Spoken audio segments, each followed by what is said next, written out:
Olá, seja bem-vindo a mais um estudo bíblico, seja bem-vindo a mais um estudo a respeito das doutrinas cristãs.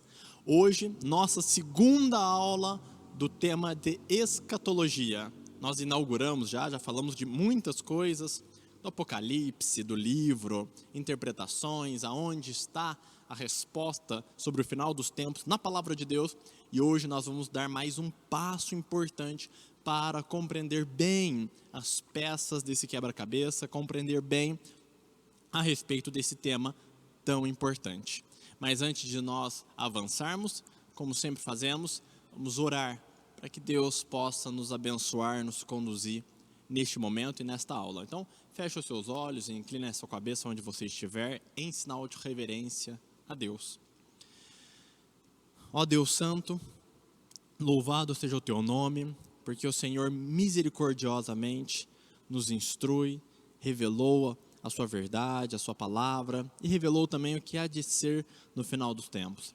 Peço que o Senhor nos dê sabedoria, para que possamos compreender as palavras da sua boca, para que possamos entender, Deus, as suas revelações e as suas explicações para nós.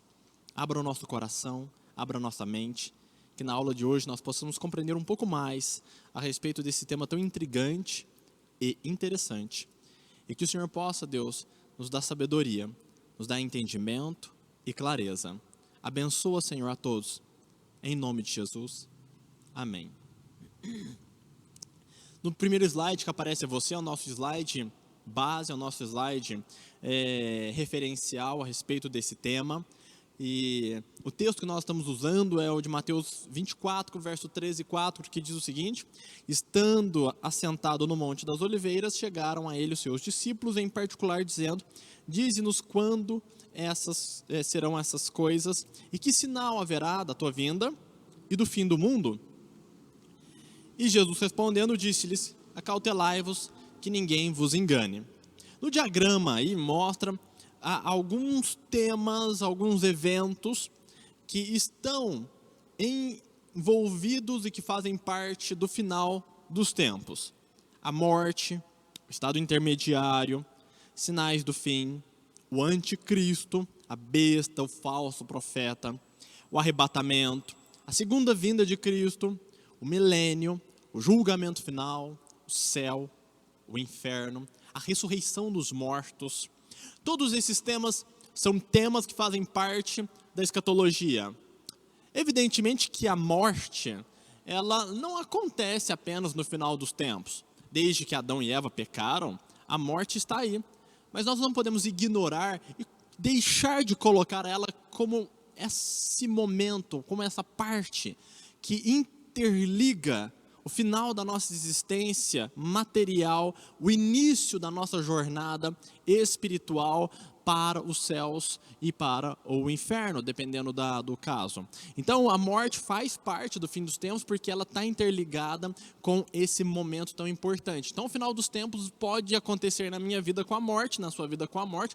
O final dos tempos pode acontecer se vivermos o suficiente para contemplarmos e testemunharmos os eventos anunciados, profetizados através de profetas, de Jesus, dos apóstolos, e verificar o seu cumprimento.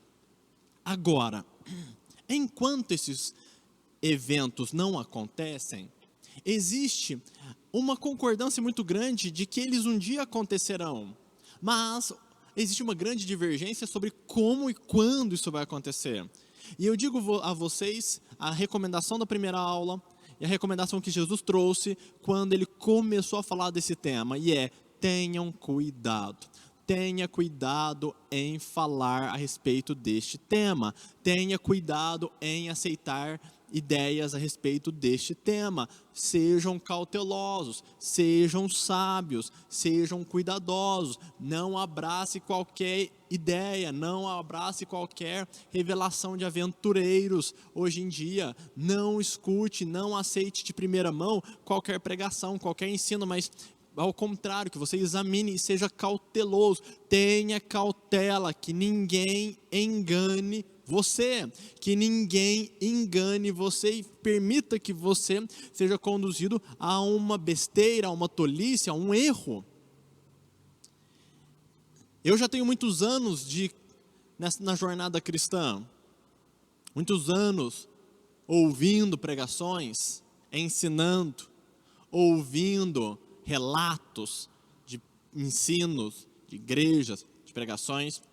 Já andei com muitas pessoas e eu confesso a você que das pessoas às quais eu andei, vi, muitas delas falaram muitas besteiras e muitas tolices a respeito da escatologia, a respeito do final dos tempos. Alguns já até inclusive deram prazo que já passou. Não passa de 10 anos. Já ouvi pregação de gente falando, não vai passar de 10 anos, não vai passar de 15 anos. Passou. E aí? Quantas vezes já vi na internet aventureiros, pessoas tolas, insensatas, que ficam apontando o dedo para falar que o determinado político, determinado empresário, determinado personagem é o anticristo. Meses depois, não, na verdade descobrimos que não é aquele, é outro o anticristo. E ficam arriscando em falar quem é o anticristo, quem não é. Cuidado, tenha cuidado que ninguém engane você. Tenha cuidado, porque uma das características do final dos tempos é que falarão, o Cristo está aqui. E o que isso significa? Significa de igrejas, denominações, de pessoas que vão querer tomar, seduzir pessoas com a ideia de que são especiais. Olha, Cristo está aqui, não está naquela igreja. Cristo está nessa denominação, não está naquela denominação. Cuidado com essa sedução de exclusivismo, com essa sedução de superioridade. Cuidado com essa sedução, é engano tudo isso. Cuidado. A pessoa quer se sentir especial, quer dizer que a congregação dela é especial, que é melhor do que as outras, quer dizer que a denominação dela é superior. Cuidado! Quando fala, olha, Jesus está na nossa, não está na dele. Cuidado, Cristo está aqui, não está ali.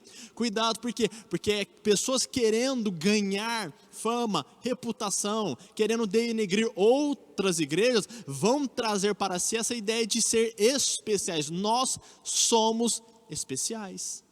Cristo está aqui, não está em todo lugar, não está ali não, está aqui, cuidado, tá bom? Então, quando a gente vai estudar Apocalipse, escatologia, primeira recomendação a você, tenha cuidado. Passando para o tema dessa aula, próximo slide, item 1, a morte. Hoje nós vamos falar sobre duas coisas importantes, a morte e o estado intermediário. É muito importante você compreender essas coisas. É muito importante você entender o que significa morte. É muito importante você entender que existe um estado intermediário. Intermediário do quê? A pessoa está viva. Você está me vendo agora, vivo, carne e osso, habitando esse corpo material. Eu morro. O que acontece? O que acontece? Morri, vou dormir, vai para o céu, vai para o inferno. E a Nova Jerusalém? O que é a Nova Jerusalém? O que é o Lago de Fogo? Então, nós vemos que existe a vida, a morte biológica. Depois, quando nós morremos biologicamente, a gente vai para um lugar intermediário. Não é um lugar definitivo, é um lugar intermediário. E nós permanecemos nesse local intermediário até que o juízo final aconteça e sejamos enviados para o lugar definitivo. Novos céus, nova terra, ou o lago de fogo que arde como enxofre, segundo a morte. Tá bom? Então a gente vai entender bem agora o que? A morte, o que significa morte e o que significa, então, o estado intermediário, porque você não pode confundir essas coisas para entender bem a escatologia. Então vamos lá. Morte. A consequência principal do pecado foi a morte, que por sua vez produz várias repercussões na existência humana. Portanto, primeiro veremos sobre a morte em si, depois alguns efeitos da morte. Então a morte, Berkhoff vai falar que a penalidade com a qual Deus ameaçou o homem no paraíso foi a pena de morte.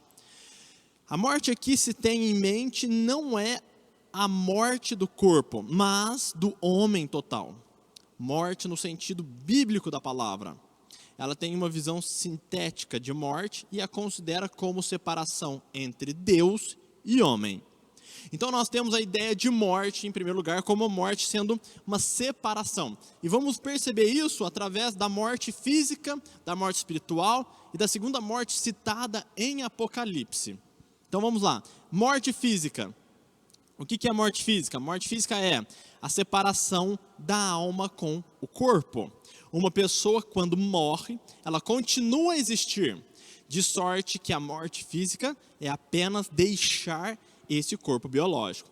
E isso está bem claro em Hebreus capítulo 9, verso 27, diz: e como aos homens está ordenado morrerem, uma vez vindo depois disso o juízo.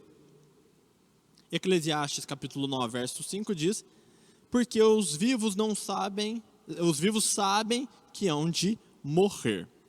Primeira questão, então, da morte. O que é morte? Morte biológica é separação. Separação desse corpo com o meu espírito se separa. Então, a Escritura diz, compete ao homem morrer uma vez só. Morri uma vez, tá? E depois disso, eu passo para o juízo. Se eu morri, eu não deixei de existir, porque não faz sentido eu deixar de existir e depois ir para um julgamento. Então, morrer é apenas a separação do corpo com o meu espírito, tá bom? Então, morte significa separação do corpo com o espírito, a morte biológica, e essa morte biológica está bem prevista na Escritura Sagrada, certo? Então, morte, já coloca na sua cabeça, morte não significa deixar de existir. Morte significa separação. E no caso do corpo, a morte biológica é separar o corpo do espírito. No próximo slide, nós temos a morte espiritual.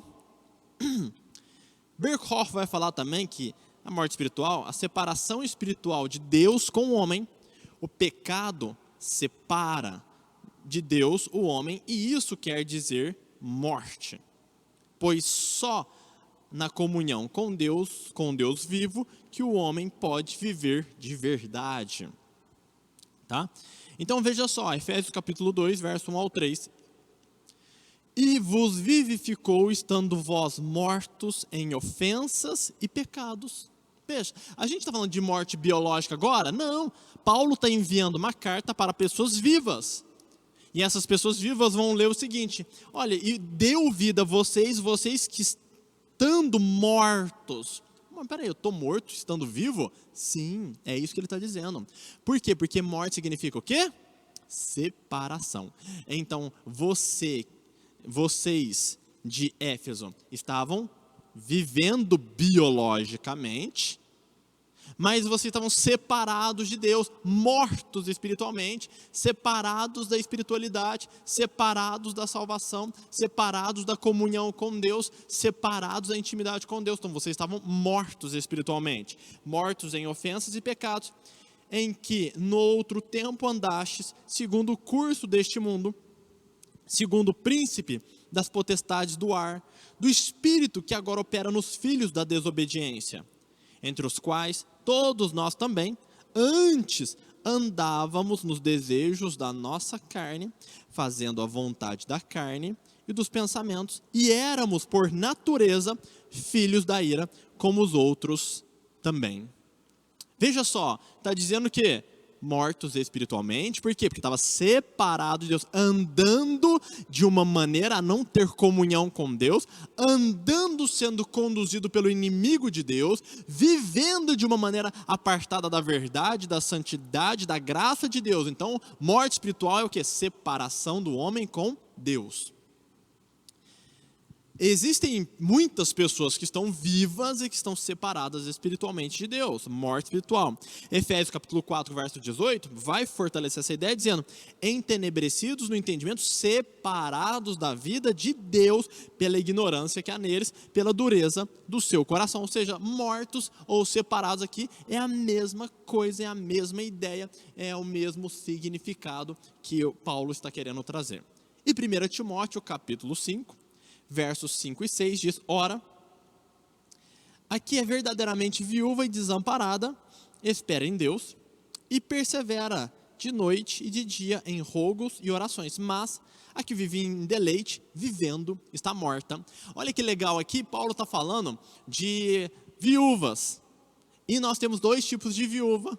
Uma que ela está vivendo em oração, uma que espera em Deus, uma que persevera e a outra que está vivendo nos prazeres, nos deleites, que está vivendo na bebedice, que está vivendo numa vida sexual desordenada, numa pessoa que está vivendo numa vida de luxúria, de lascívia, de imoralidade, de sexo, de perversão. E essas mulheres que estão vivendo no pecado, Paulo vai falar que essas mulheres, embora vivendo biologicamente, está morta espiritualmente. Por quê?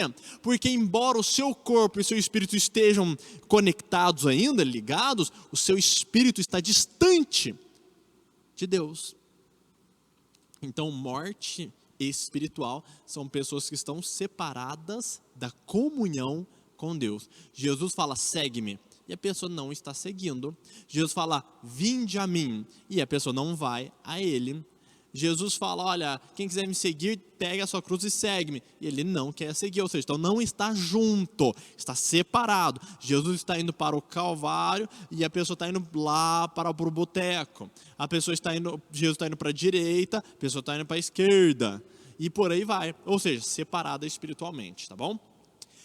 Terceira característica da morte é a morte, segunda morte, ou morte eterna. Aqui a gente já começa a ter uma visão bem apocalíptica mesmo, bem escatológica de final dos tempos mesmo. Por quê? Porque a morte biológica e a morte espiritual, elas não marcam absolutamente o fim. Por quê? Porque eu morri biologicamente, posso ir para o céu, posso ir para o inferno. Vou ser julgado ainda. A morte espiritual, ela ainda é consertável, é remediável através da conversão, do arrependimento, da fé. Agora, a segunda morte, ela já traz algo irremediável, algo que não se conecta mais. Segunda morte ou morte eterna, separação eterna de Deus com o homem. Separação eterna. Essa segunda morte, ela é caracterizada por uma separação irremediável, por isso é chamada de eterna de Deus. Não terá mais uma conexão da pessoa com Deus, e será uma separação mais aguda, mais intensa do que a primeira morte, a morte espiritual. Então a segunda morte, ela já vai estar descrita, por exemplo, em Apocalipse capítulo 21, verso 8, acompanhe comigo. Mas, quanto aos tímidos, e aos incrédulos, e aos abomináveis, e aos homicidas, e aos fornicadores, e aos feiticeiros, e aos idólatras, e a todos os mentirosos, a sua parte será no lago que arde com fogo e enxofre, o que é a segunda morte. Aqui está falando do estado definitivo dessas pessoas que não se arrependeram, dessas pessoas pecadoras, dessas pessoas carnais, dessas pessoas perversas. Aqui está falando o estado definitivo delas. E qual é? A segunda morte. Esse lago que arde com fogo e enxofre é a segunda morte. Ou seja, esse estado, destino final dos pecadores, ele é chamado de segunda morte. Então, quando você lê o Apocalipse, você lê aqui a segunda morte. Quando você lê algum texto, segunda morte, aí você já pode saber, opa, isso aqui está falando do destino eterno. Então, existe um destino eterno, existe um destino intermediário e o eterno. O eterno, para os pecadores, é a segunda morte. Em João capítulo 5, verso 28 e 29, está escrito: não vos maravilheis disso, porque vem a hora em que todos os que estão nos sepulcros ouvirão a sua voz, e os que fizeram o bem sairão para a ressurreição da vida, e os que fizeram o mal para a ressurreição da condenação. Olha que legal. Aqui já está mostrando o quê? Existe uma segunda morte, também chamada de ressurreição para a condenação, que é o destino eterno dos pecadores, como eu tenho dito. Agora, já começa um outro cenário a ficar mais claro na sua mente, que é que todas as pessoas que morrerem biologicamente,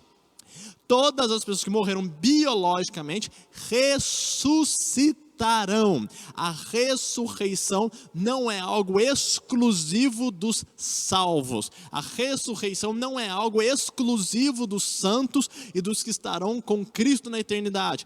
Todos os seres humanos que morreram biologicamente, eles ressuscitarão. Os salvos para a glória eterna, os pecadores para a vergonha eterna. Então todos serão vivificados por Cristo nos últimos tempos. Então aqui nós vemos o quê? Que existe a segunda morte, a morte eterna, a ressurreição da condenação. Tá? E em 2 Tessalonicenses, capítulo 1, verso 9 diz: os quais por castigo padecerão eterna perdição ante a face do Senhor e a glória do seu poder. Todos existirão no futuro aí, né, eternamente. Logo, morte eterna significa uma existência eternamente separada de Deus. Enquanto a pessoa vive, existe esperança para o arrependimento, mas depois do juízo final, não existe mais esperança, ou depois da morte, não existe mais esperança. Ou seja, nós vemos que a morte é um evento e que ela significa separação. A morte biológica é deixar este corpo e ir para o plano espiritual. A morte espiritual, o meu corpo biológico ainda vive, ainda funciona, mas eu estou separado de Deus por não ter me arrependido dos meus pecados, por não aceitar a oferta da salvação, por não aceitar o convite de andar com Ele. Eu rejeitei Cristo e por causa disso eu estou separado. Não é que Deus me rejeitou, mas Deus me chama para andar com Ele e eu nego isso. Estou morto espiritualmente.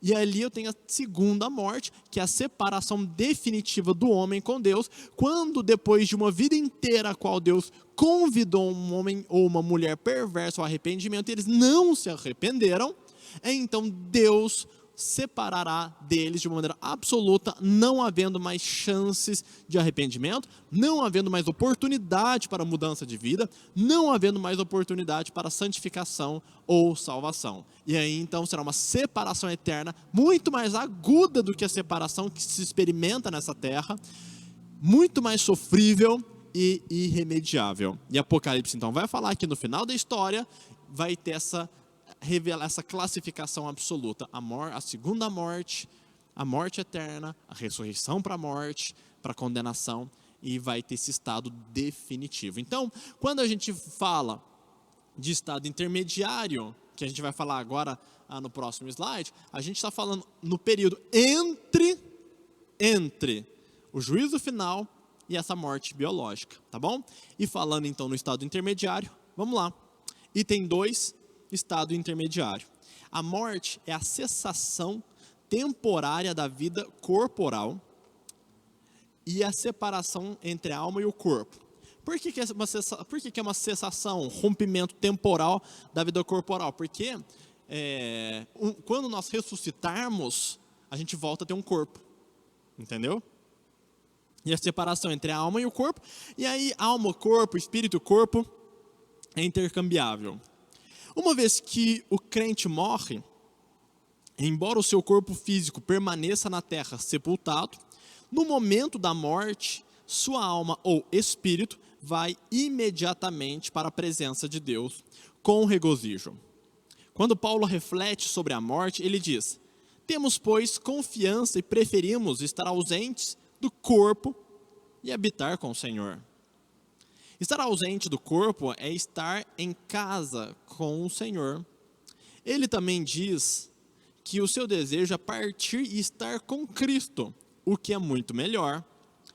Jesus disse ao ladrão que estava à sua direita: hoje você estará comigo no paraíso. Isso nas palavras de Gruden. E Erickson, complementando, vai dizer: todos os seres humanos, exceto os que ainda estiverem vivos na volta do Senhor, devem passar pela morte física. E nesse momento, passam para um estado intermediário apropriado à sua condição. Os que se entregaram à obra salvadora de Jesus Cristo irão para um lugar de bem-aventurança. Mas os que não se entregaram irão para um lugar de castigo e tormento. Em algum tempo futuro, Cristo voltará de modo corpóreo, então todos os mortos serão ressuscitados e entregues ao seu destino final, o céu ou o inferno. Ou seja, ficou bem claro para você o quê? Que esse estado intermediário é temporário. Por quê? Porque o ser humano vai voltar a ter um corpo, o corpo glorificado, o corpo de 1 Coríntios 15, que vai falar, olha, que se nós semeamos nessa carne, nós vamos colher no espiritual, um corpo espiritual. Então o ser humano, ele vai ter um corpo espiritual.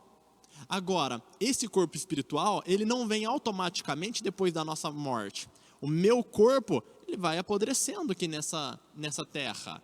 Até eu receber o corpo espiritual, o meu corpo glorificado, existe um período. E esse período em que eu vivo sem um corpo, é onde eu vivo esse estado intermediário entre uma coisa e outra. Então, entre o período da minha morte e a ressurreição do meu corpo, eu tenho um período intermediário. E esse período intermediário é o que a gente está vendo aqui.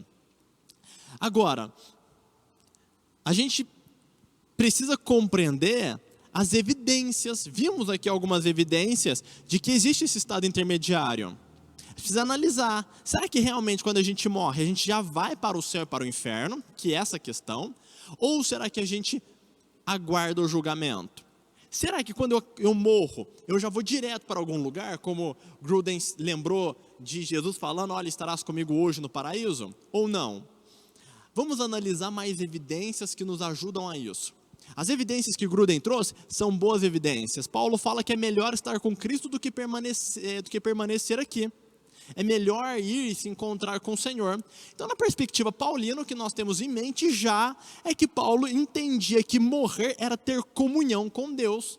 Morrer era estar com Cristo Jesus.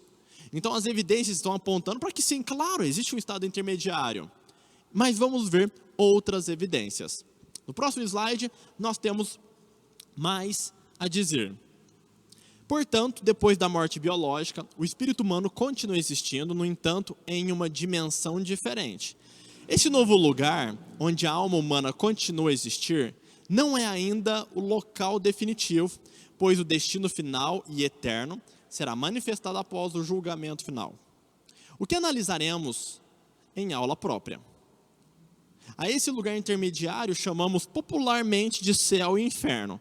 Vejamos algumas evidências. Então a pessoa morreu, vai para o céu e vai para o inferno. Mas esse céu e esse inferno não é o lugar final. Estou repetindo mais uma vez. Agora vamos ver as evidências disso. Primeira evidência. Os mártires clamando por justiça no céu. Apocalipse capítulo 6, verso 9. Nós temos, quando o cordeiro abriu o quinto selo, vi sob o altar as almas dos que haviam sido mortos por causa da palavra do Senhor e por seu testemunho fiel. Clamavam ao Senhor em alta voz e diziam, ó soberano Senhor, santo e verdadeiro. Quanto tempo passará até que julgues os habitantes da terra e vingues o nosso sangue? Pronto. Esse texto é um texto fantástico, é um texto maravilhoso.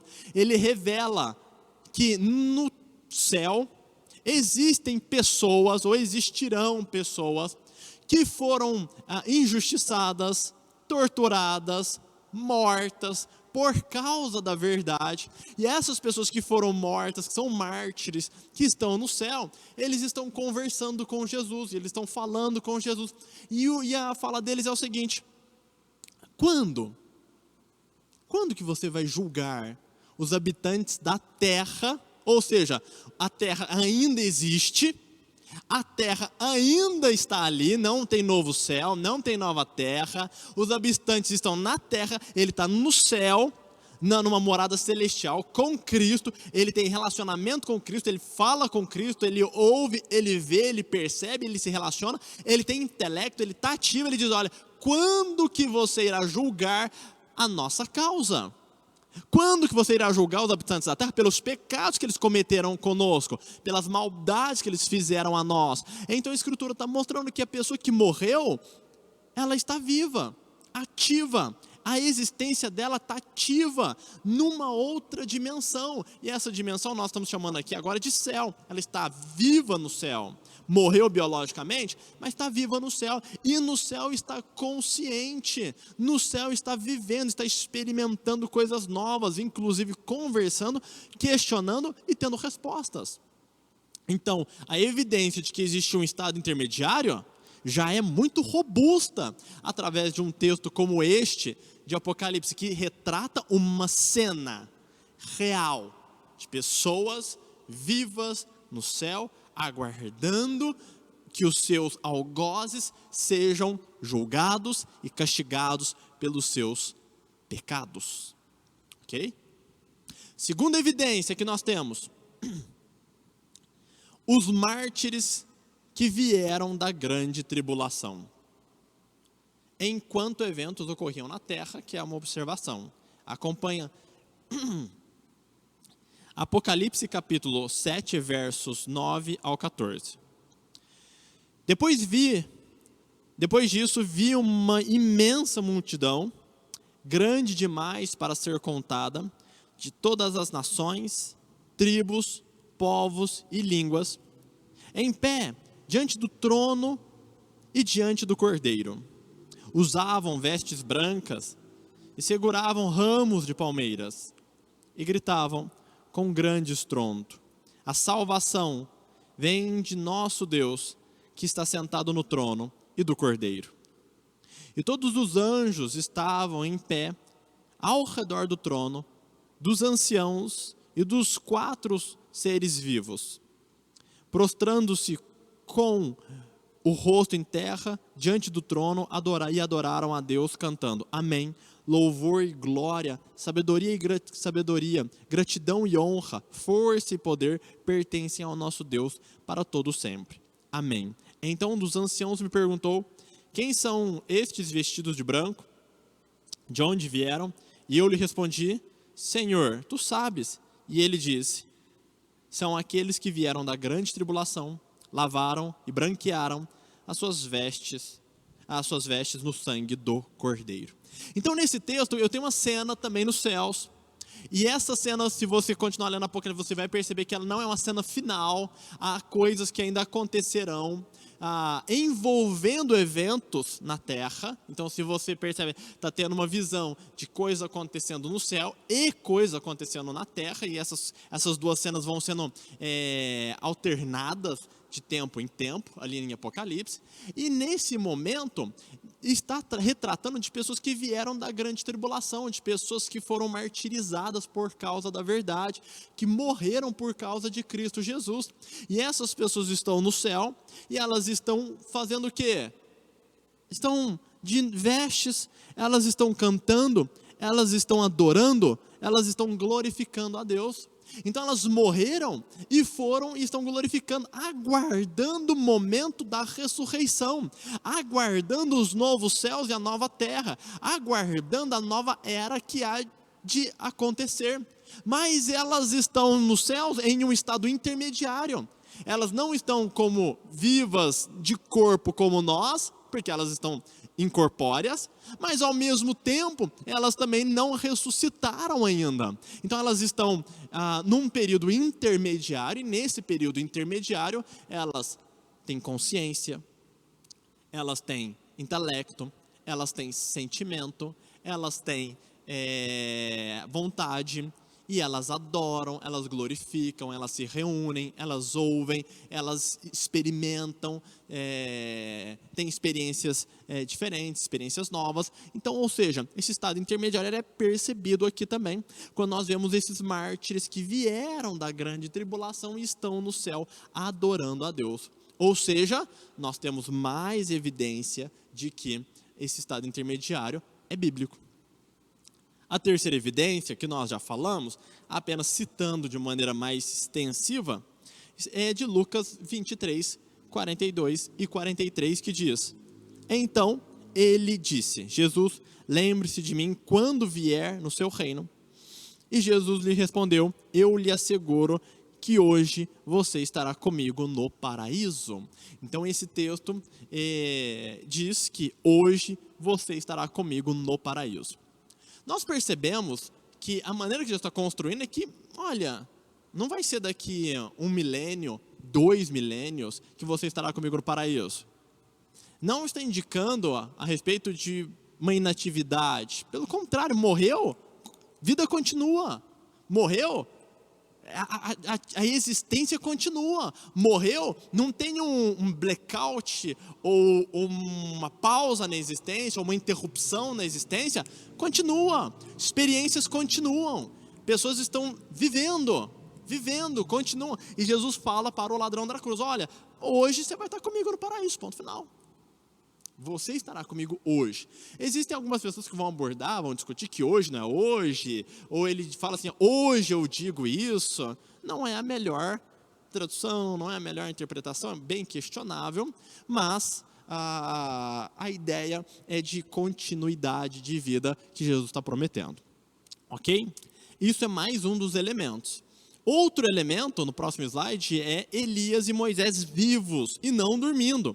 Em Mateus 17:3, na transfiguração, de repente, Moisés e Elias apareceram e começaram a falar com Jesus. Então veja só, a ideia do estado intermediário ela é absolutamente bíblica e muito consistente, porque Jesus no Monte da Transfiguração, Moisés e Elias já tinham morrido há muitos séculos atrás, eles aparecem vivos, conscientes, com um propósito, com uma missão, para conversar com Jesus no Monte da Transfiguração. Então Moisés e Elias estão vivos. Jesus mesmo fala: não sou Deus de mortos, mas de vivos. E o propósito da criação é ter comunhão com Deus. O propósito do estado intermediário é permanecer a existência em comunhão com Deus daqueles que foram salvos, daqueles que foram justificados por Deus. Então Moisés e Elias, eles estão vivos, e seria demais começar a pensar que eles estão dormindo, acordam, enviados para cumprir uma missão. Depois de cumprirem essa missão lá no Monte da Transfiguração, eles são destinados a dormir novamente, aguardando o juízo final. São ideias que não estão de maneira coerente e não estão vinculadas às ideias que a Escritura querem passar para nós a respeito de uma existência ativa, consciente, emocionante em um estado intermediário, em uma dimensão diferente. Outra evidência que é muito forte também é a evidência de Enoque e Elias arrebatados vivos para o céu. E está entre parênteses, para depois dormirem. E por que a gente fala depois de dormir? A gente vai falar de alguns erros, e um dos erros teológicos a respeito do que acontece depois da morte é achar que dorme. A pessoa dorme e acorda para o juízo final. Não, isso não é a visão mais precisa, mais adequada que a Escritura relata, por todas as evidências que nós temos. E uma das evidências é Enoque e Elias, o propósito do arrebatamento. Veja, 2 Reis capítulo 2, verso 11, de repente, enquanto caminhavam e conversavam, surgiu uma carruagem de fogo, puxada por cavalos de fogo. Passou entre os dois e os separou, e Elias foi levado para o céu, num redemoinho. Então ele foi levado para o céu. Para que foi levado para o céu? Chegar lá no céu, Deus fala: olha, Elias, você chegou aqui, seja muito bem-vindo, agora dorme, cochila e aguarda o julgamento chegar. Não é coerente. Não é coerente com a evidência dos mártires com consciência. Não é evidente com outros personagens com consciência no céu. Não é coerente com o fato desse Elias que foi levado aos céus, vivo, ele voltar, ele dormir e depois acordar para experimentar uma missão com Cristo na Monte da Transfiguração e depois voltar a dormir. Não é consistente. Veja que interessante, o texto de Hebreus capítulo 11, verso 5, pela fé, Enoque foi levado para o céu sem ver a morte. Ele desapareceu porque Deus o levou para junto de si. Porque antes de ser levado, ele era conhecido por agradar a Deus. Então não é coerente cogitar que Elias e Enoque foram levados vivos para o céu, para lá repousarem. O céu é lugar de comunhão com Deus. Então Enoque teve uma comunhão tão profunda com Deus, tão íntimo com Deus, que Deus tomou para si. Para quê? Para continuar essa comunhão em níveis e intensidade ainda maiores, em virtudes ainda maiores do que aquela experimentada na terra. Então é absolutamente incoerente nós entendermos ou percebermos que o céu não é um lugar de comunhão, mas é um lugar de repouso. O estado intermediário, ele é real. Nós vimos muitas evidências de que o estado intermediário é real e de pessoas conscientes e de um propósito de ter comunhão com Deus, de ter intimidade com Deus, de continuar a sua existência diante de Deus, para aqueles que foram salvos, evidentemente. Então, o estado intermediário existe? Existe. Então, o que acontece se você morrer agora? Pá! Se você for salvo, se você aceitou a Cristo em sua vida, você vai ser levado pelos anjos aos céus. Você vai para uma outra dimensão, você vai para um outro local. Nesse local você não tem corpo, é seu espírito, é a sua alma vivendo nesse ambiente, vivendo nessa dimensão, e você estará nos céus ou no inferno, imediatamente. Eu peço licença para trazer aquela ilustração daquele famoso filme chamado Ghost, filme muito antigo, que a pessoa morria e das sombras vinham os demônios e pegavam a alma daquela pessoa e levavam para o inferno, para a escuridão, né? Ou quando era alguém santo, na perspectiva do filme, uma luz abria-se para que a pessoa fosse levada para a luz. Não que eu concorde com o filme, porque o filme está absolutamente errado em todos os aspectos de teologia, de vida após a morte, de quem deve ser salvo, de quem deve ser condenado. Discordo de tudo ali. Mas o cenário é interessante, a cena é interessante e retrata de maneira adequada o pensamento mais coerente, mais sensato, mais sóbrio a respeito da teologia cristã do estado intermediário. A pessoa morreu, imediatamente ela é conduzida para um estado intermediário, não definitivo ainda, intermediário. Um estado intermediário que não vai mudar a sentença de ninguém, é intermediário apenas porque existe uma estrutura e um propósito a serem cumpridos enquanto chega o momento definitivo de todas as coisas. Tá bom? Então, estado intermediário existe? Existe. Ele é bíblico? É bíblico. Existe evidência? Muitas evidências a respeito de um estado intermediário onde a pessoa que logo morre é destinada para uma existência espiritual. Então, nós vamos aqui para os erros doutrinários sobre o tema. E o primeiro erro que a gente apresenta é o sono da alma. Figura de linguagem, fica dormindo até a ressurreição, e eles têm como base, por exemplo, o texto de 1 Tessalonicenses 4:13, que diz: agora, irmãos, não queremos que ignorem o que acontecerá aos que dormem, aos que já morreram, aos que dormem ou já morreram, para que não se entristeçam como aqueles que não têm esperança. E Paulo vai usar esse termo, os que morrem, os que morreram, os que estão dormindo, os que já dormem, e há muitos que dormem entre vós. Por que ele usa esse termo? Porque é uma figura de linguagem, apenas um eufemismo. Não para trazer uma doutrina de que as pessoas estão literalmente dormindo espiritualmente até o julgamento final. Não é isso. A ideia é apenas uma figura de linguagem para falar de pessoas, entes queridos que morreram. Poxa, estou falando de gente que é parente, era amigo, era conhecido naquela igreja, naquela comunidade. Então, o Paulo usa um termo leve, um termo mais suave. Qual que é o termo? Aqueles que dormem. E alguns entre vocês já dormem, alguns entre vocês já morreram. Então, ele é educado, ele é eufêmico. E não é o propósito, não... Pelo contrário, estabelecendo uma doutrina, não querendo dizer que alguém está dormindo. Pelo contrário, já viu, temos evidências suficientes para falar que a pessoa que morreu está em uma região celestial, uma região espiritual, vivendo e consciente. Outro erro é o purgatório.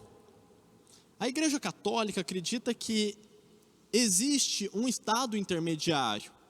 E o estado intermediário, ele funciona da seguinte maneira: se uma pessoa morreu e ela não era tão ruim o suficiente para ir para o inferno, mas também ela não era boa o suficiente para ir para o céu, ela deve ser enviada para uma região espiritual, uma dimensão espiritual, onde ela será castigada e ela será atormentada durante um período. E esse período de tormento será para que ela seja purificada, para que ela venha pagar pelos seus pecados, que não foram tantos o suficiente para ir para o inferno, mas não foram poucos o suficiente para levá-los para o céu. Então é uma pessoa que vai ser purgada. Purgar significa pagar. Então purgatório é um lugar de pagamento. Então a pessoa morre e vai pagar pelos seus pecados, para que depois de pagar pelos seus pecados ela pode ir para o céu. Na doutrina católica, nos documentos da Igreja Católica, existe alguns que vão falar quanto tempo uma pessoa vai ficar no purgatório. E se não me falha a memória, para cada pecado simples é 1 dia no purgatório, mas para cada pecado grave são 7 anos. Então soma-se os pecados simples e os pecados graves, faz uma equação, e ao final dessa equação você terá então quantos anos a pessoa merece estar no purgatório. Então, por exemplo, a pessoa teve 1 milhão de pecados pequenos, mais 1 milhão de pecados graves. Poxa, é 1 milhão de dias mais 7 milhões de anos. Faz a soma, pronto, é o período que a pessoa estará lá no purgatório. O purgatório, essa teologia católica, está absolutamente equivocada. É um grande e grave erro teológico. A Bíblia não aprova esse tipo de estado intermediário. A Bíblia não promove isso de maneira alguma. Não há texto bíblico para isso. Não há fundamento bíblico para isso. E além de não ter fundamento bíblico, esse tipo de purgatório, ele perverte, distorce a salvação que tem na Escritura. Por quê? Porque a salvação que tem na Escritura é pela graça. O homem não merece estar no céu. Ele não fez nada que seja digno de estar no céu. Ele apenas recebeu pela fé o convite da salvação, a oferta da salvação. Já o purgatório, eu paguei para estar no céu. Como? Sofrendo torturas e tormentos. Eu paguei pelos meus pecados. Eu mereço estar no céu, não porque Deus foi bom comigo, mas porque eu sofri pelos meus pecados, e agora, pagando pelos meus pecados, tenho o direito de bater lá na porta do céu e falar: abre a porta. Por quê? Porque eu paguei já pelos meus pecados e eu mereço estar aqui. Eu já paguei por tudo que eu fiz de errado e eu quero entrar. Esse pensamento é absolutamente antibíblico, é um erro gravíssimo. Purgatório não existe, purgatório não tem base bíblica, purgatório é contra ao que Jesus ensina, ao que Deus ensina, de que a salvação é pela graça, de que a salvação é um dom oferecido por Deus. É absolutamente equivocado esses cálculos católicos de que o pecado grave é 7 anos e de que não é nem tão mal o suficiente, nem tão bom o suficiente. Isso é uma ideia absolutamente humana, porque a Escritura diz que o salário do pecado é a morte, é a separação. E você já lembra do início da aula? Separação. Então o salário, ou seja, a consequência do pecado é separação, é condenação. E Tiago vai falar que aquele que fere um mandamento da lei é julgado, é condenado por toda a lei. Então não tem essa, fiz um mais ou menos. Não, você é condenado por todos eles. A Escritura diz que ninguém merece ir para o céu. Não existe alguém que morre e os anjos olham: olha, esse merece porque ele era muito bom. Não, ninguém é bom para ir para o céu. Ninguém é justo o suficiente para ir para o céu. Todos merecem ser condenados, mas são justificados pela graça, pelo sangue de Jesus, pelo sacrifício de Jesus Cristo. Então o purgatório é um erro gravíssimo e você não deve se filiar a isso. Isso é um grande erro, a Bíblia não aprova isso. A Bíblia não aprova isso. É um absurdo. Você não pode pagar pelos seus pecados. Seus pecados foram pagos por Cristo Jesus na cruz do Calvário. Ah, por que eu não posso pagar? Porque você não tem condição de pagar. Não é essa equação católica aí, não. Pagar pelo pecado é pagar eternamente pelo pecado, porque o seu pecado é contra um Deus eterno. Portanto, seu crime tem características eternas. Então esquece esses erros, essa teologia humana, essa teologia que não é escriturística, que é meramente da mente humana. E por fim, o último erro que a gente chama atenção é a reencarnação. O Espiritismo vai ter uma premissa de nascer, viver, morrer, renascer ainda e progredir sempre. Tal é a lei. Kardec traz essa premissa, e o Espiritismo, ele é a base, essa ideia de renascimento, de reencarnação, é a base do kardecismo, do budismo, do hinduísmo e de várias outras religiões que seguem essa ideia de reencarnação. E aí, o estado intermediário, como alguns talvez já até leram naquele livro Nosso Lar, é um estado de que a pessoa morre, vai para uma região espiritual, e essa região espiritual ela vai servir para trabalhar, aperfeiçoar o seu espírito e preparar para que a pessoa nasça novamente. Isso não tem nenhum fundamento na Bíblia. Pelo contrário, a Bíblia vai dizer em Hebreus capítulo 9, verso 27, que e assim como cada pessoa está destinada a morrer uma vez só e depois disso vem o juízo. Então Hebreus vai dizer que a pessoa morre uma vez só e depois vem para o juízo. E esse julgamento vai decidir o estado eterno dessa pessoa, se vida eterna, céu, se morte eterna, inferno. Se lago de fogo que arde com fogo e enxofre, ou se novos céus e nova terra, nova Jerusalém. Então a questão na escritura é simples e bem direta. Uma vida é suficiente para você dar uma resposta para Deus. Não é pouco tempo. Não precisa de 2, de 3, de 4 ou de 5 vidas.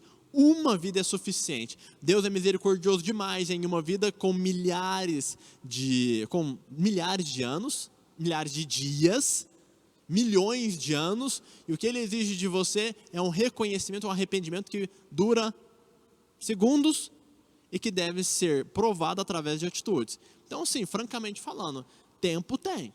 Não vem, eu preciso de 2, 3 vidas para arrepender. Precisa de nada, uma só, Deus já julgou satisfatório. Então, reencarnar e esses estados intermediários é ficção e fantasia. Não existem essas regiões celestiais, essas regiões espirituais para restauração, para instrução, para tortura.